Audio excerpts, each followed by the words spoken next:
Hi guys, welcome back to another video. This is what I'm trying to show about disengaging the steering lock after a steering lock motor failing. Okay, now what I had done is I was able to get the steering lock to disengage, but when I did and I was taking the lock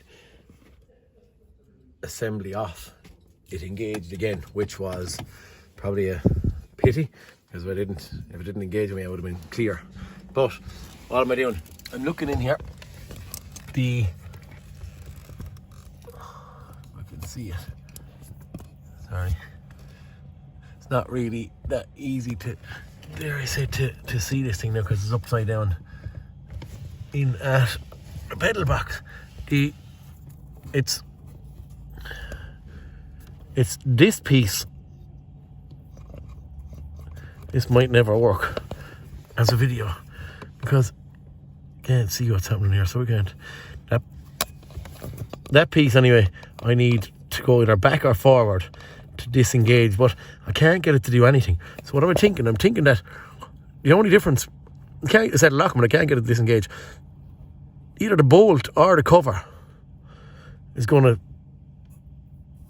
I see the two holes up here and the two holes that are up there. I'm thinking that maybe if the bolt was in there, it might release something or some kind of a snag point or something like that. So I'm going to put back on the cover and see what happens. What I've done though before I put back on the cover is, yeah, you can actually see it. Maybe I can see it a bit better there.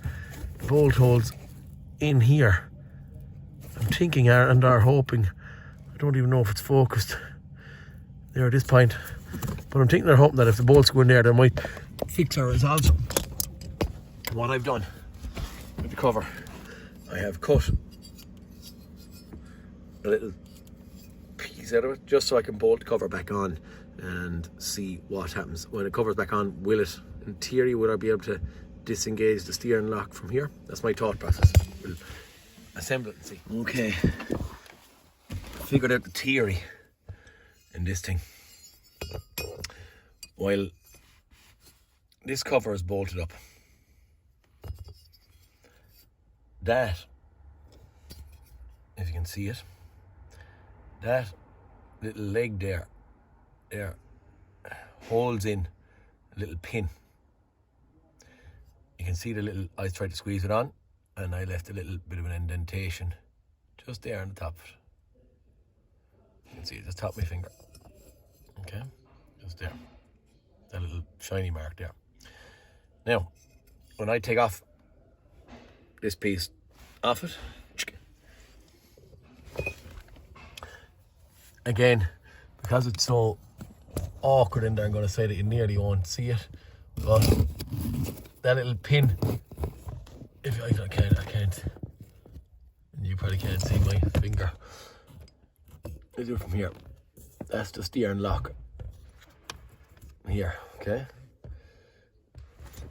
Just to tell you one thing I'm doing some queer bad job of this. That's the steering lock there. But once that little cover is taken off, the little pin goes across and locks this piece up here into place. You can see there's a little shiny bit here, and this shiny bit is going to be a cap of some sort, I'd suggest, with a spring in there that's going to push that little locking device across. So I either have to drill that out of it, so this little piece will go out of it, because I can't get in at it from the opposite side, or something along those lines, just in order for me, you can see that piece locking, in order for me to be able to pull this thing back, that has to, the little pin that's sliding across here has to be gotten out. So I'm not going to be able to record this. You can see where I am, that I can't even really record this crack. So what I'm going to do is I'm going to tack it some way, hopefully in the next 20 minutes or so, have this thing out so I can get this steering lock disengaged and get the car back on the road.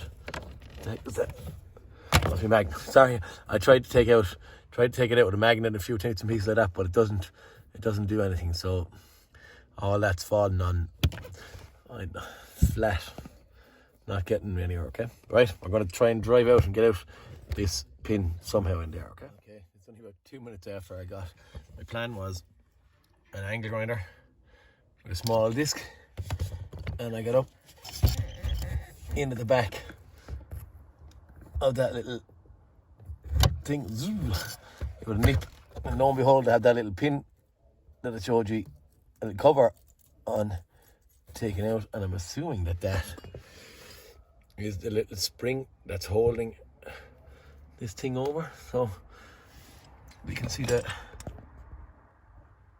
the little cut marks there, can you?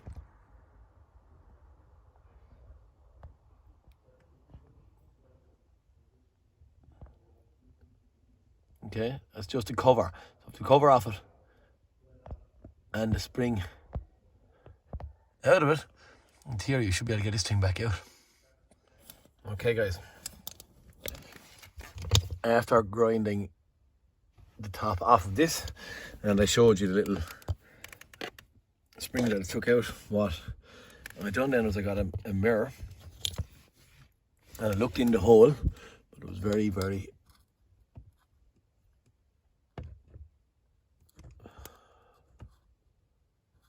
kind of hard to see, but you can see the little hollow hole in the middle of my mirror where the spring was sitting. What I done then is I got this little piece, little Torx that was roughly the same size as the spring, and I put it in to the hole, just pushed it off to one side and pulled it back, and lo and behold, my steering locked in.